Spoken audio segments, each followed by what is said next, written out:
آج ہم ایک بہت ہی خاص تحریر کا گہرائی سے جائزہ لے رہے ہیں۔ یہ حضور قلندر بابا اولیاء رحمت اللہ علیہ کے ایک مکتوب گرامی کا دوسرا حصہ ہے۔ جی بالکل۔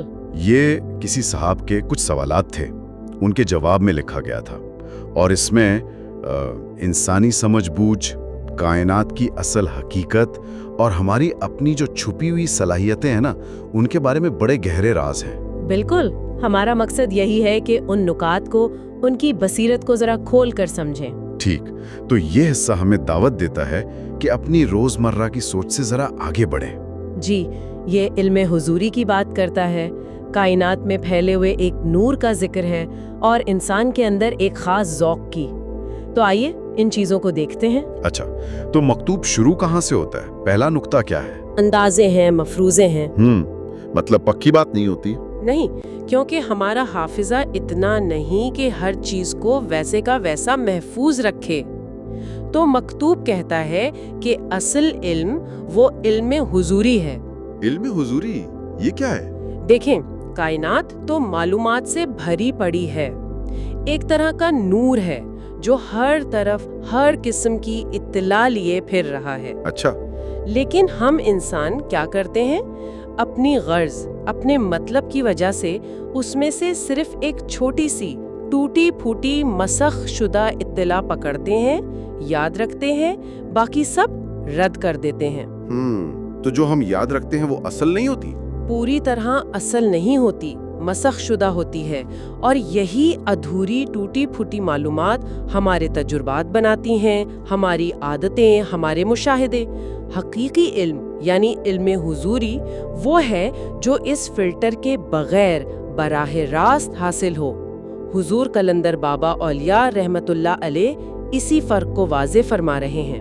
اچھا، یعنی یہ جو کائناتی نور ہے، یہ معلومات، یہ تو اپنی اصل شکل میں صحیح حالت میں ہر جگہ موجود ہے۔ جی بالکل، ہر ذرے میں، لیکن ہم اسے وصول کرتے ہوئے اپنی ذاتی مصلحت کی اینک لگا لیتے ہیں۔ تو یہ ذاتی مصلحت ہی مسئلہ ہے؟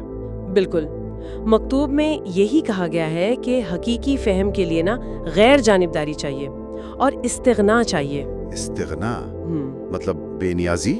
جی، ذاتی ضرورتوں اور خواہشوں سے بے نیازی، یہ اللہ کا شعار ہے۔ جب ہم اپنی چھوٹی چھوٹی خواہشوں کی وجہ سے اس لامحدود نور کو محدود سمجھنے لگتے ہیں نا، تو پھر غلط امیدیں پیدا ہوتی ہیں، مصیبتیں آتی ہیں، جبکہ وہ نور وہ تو غیر جانبدار ہے، وہ تو پوری کائنات پر ویسے ہی محیط ہے۔ حضور قلندر بابا اولیاء رحمت اللہ علیہ اسی بے نیازی کو، اسی غیر جانبداری کو اصل ادراک کی کنجی بتا رہے ہیں۔ یہ تو بڑی گہری بات ہے۔ تو اگر کوئی شخص مان لے، اپنی ذاتی غرض سے آزاد ہو جائے، تو پھر کیا ہوتا ہے؟ اس کا کائنات سے تعلق کیسے بدلتا ہے؟ ہاں، مکتوب میں آگے یہی نکتہ ہے، لکھا ہے کہ اگر ذاتی غرض نہ ہو تو پھر نظر کا ایک خاص زاویہ بنتا ہے۔ خاص زاویہ؟ جی، ایک خاص فوکس کہہ لیں۔ وہ زاویہ پھر ان کائناتی شعاعوں سے، اس نور سے ایک تعلق، ایک ارتباط قائم کرتا ہے۔ اچھا، اور پھر وہ شعاعیں، وہ نور اس فرد کے ادراک کے مطابق تخلیق کرنا شروع کر دیتا ہے۔ مطلب وہ دن کہے تو دن ہو جائے، رات کہے تو رات۔ یہ اللہ کا حکم ہے، قانون ہے۔ دن کہے تو دن، رات کہے تو رات، یہ کیسے ممکن ہے؟ جی، یہ اللہ کے قانون کن فیکون کی طرف اشارہ ہے۔ بات صرف یہ نہیں کہ آپ اللہ کو جانتے ہیں، بات یہ ہے کہ اللہ بھی آپ کو پہچانے۔ اللہ پہچانے؟ ہاں، کہ اس بندے کا ہر عمل صرف میری ذات کے لیے ہے، کسی اور مقصد کے لیے نہیں۔ کوئی ذاتی فائدہ، کوئی لالچ، یہاں تک کہ جنت کا لالچ بھی نہیں۔ اچھا، کسی اور نیت کو شریک کرنا، مکتوب میں اسے کفر کہا گیا ہے۔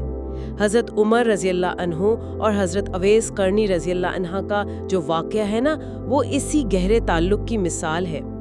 حضور قلندر بابا اولیاء رحمت اللہ علیہ اسی خالص نیت اور اللہ سے براہ راست تعلق کی اہمیت سمجھا رہے ہیں۔ مکتوب میں کچھ خوابوں اور مراقبے کے تجربات کا بھی ذکر ہے۔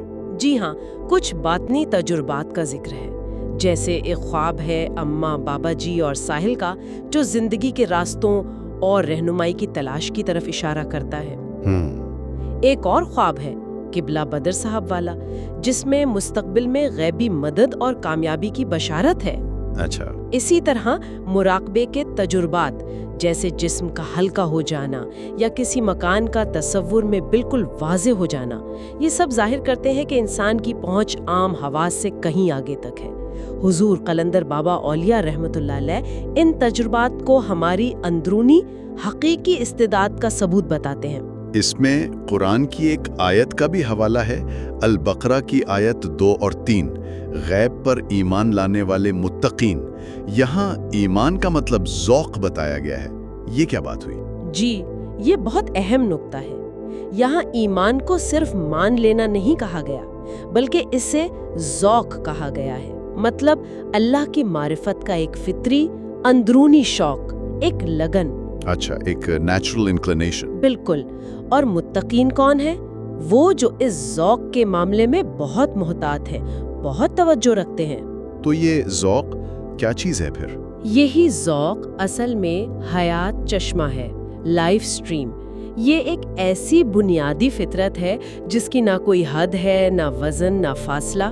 یہ ہر انسان میں موجود ہے۔ ہر انسان میں، چاہے اسے پتہ ہو یا نہ ہو؟ جی، چاہے وہ واقف ہو یا نہ ہو۔ اب اس چشمے کو استعمال کرنا ہے یا نظر انداز کرنا ہے، یہ انسان کی اپنی مرضی، اپنی مصلحت پر ہے۔ حضور قلندر بابا اولیاء رحمۃ اللہ علیہ یہی فرما رہے ہیں۔ تو اگر کوئی انسان اس ذوق سے، اس حیات چشمہ سے واقف ہو جائے، متعارف ہو جائے، تو پھر کیا ہوتا ہے؟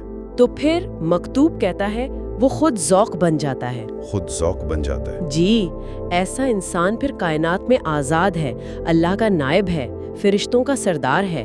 وہ پھر دیکھنے کے لیے آنکھ کا، سننے کے لیے کان کا، یعنی حواس خمسہ کا محتاج نہیں رہتا۔ یہ تو انسان کی بالکل ہی مختلف تصویر ہے، آزاد، اللہ کا نائب۔ بالکل، یہ انسان کی اصل حیثیت ہے، اس کی حقیقی استعداد اور آزادی ہے۔ لیکن افسوس کی بات کیا ہے؟ کیا؟ یہی کہ انسان اپنی اس حیثیت کو جانتا نہیں ہے، خود کو مجبور سمجھتا ہے، حالات کا پابند سمجھتا ہے، جبکہ حقیقی آزادی تو اللہ تعالیٰ سے اسی ذوق کے ذریعے تعارف حاصل کرنے میں ہے۔ یہ ذوق کوئی ساکن چیز نہیں ہے، یہ ایک متحرک پیٹرن ہے جو پل بھر میں، لمحے میں فرش سے عرش تک سفر کرتا ہے۔ فاصلے اس کے لیے کوئی معنی نہیں رکھتے۔ حضور قلندر بابا اولیاء رحمۃ اللہ علیہ انسان کی اسی چھپی ہوئی عظمت کو سامنے لا رہے ہیں۔ تو یہ سارے راز، یہ علم، اس کا ذریعہ کیا ہے؟ یہ ہمیں کیسے ملا؟ مکتوب کے آخر میں اسی کا ذکر ہے۔ سب سے بڑا احسان یہ ہے کہ اللہ تعالیٰ نے یہ تمام راز، یہ علم انبیاء کرام علیہم السلام کے ذریعے کھولا، اور خاص طور پر حضور اکرم صلی اللہ علیہ وآلہ وسلم پر یہ سارے بھید کھولے، اور پھر انہیں قرآن مجید کی صورت میں علم الکتاب کی شکل میں پوری نوع انسانیت کے حوالے کر دیا۔ یعنی یہ علم صرف کسی خاص طبقے کے لیے نہیں؟ نہیں، بالکل نہیں، یہ ہر انسان کے لیے ہے۔ زید، بکر، عمر، ہر کوئی اس سے فائدہ اٹھا سکتا ہے تاکہ وہ اسے سمجھے اور اپنی حقیقی آزاد حیثیت کو پہچان سکے۔ حضور قلندر بابا اولیاء رحمۃ اللہ علیہ قرآن کو اسی اصلی علم کا خزانہ قرار دیتے ہیں۔ تو آج کے اس گفتگو کا، اس گہرے جائزے کا خلاصہ کیا نکلتا ہے؟ خلاصہ یہی ہے کہ یہ مکتوب ہمیں ایک دعوت دے رہا ہے۔ کیسی دعوت؟ دعوت یہ کہ ہم اپنی محدود سوچ، اپنی ذاتی مصلحتوں کے چھوٹے سے دائرے سے باہر نکلیں، کائنات میں جو نور پھیلا ہے اسے سمجھیں، اور اپنے اندر جو ذوق، جو حیات چشمہ موجود ہے، اس کی حقیقت کو پہچانیں۔ اور یہی ہماری اصل آزادی کا راستہ ہے؟ جی، یہی ہماری حقیقی صلاحیت اور آزادی تک پہنچنے کا راستہ ہے۔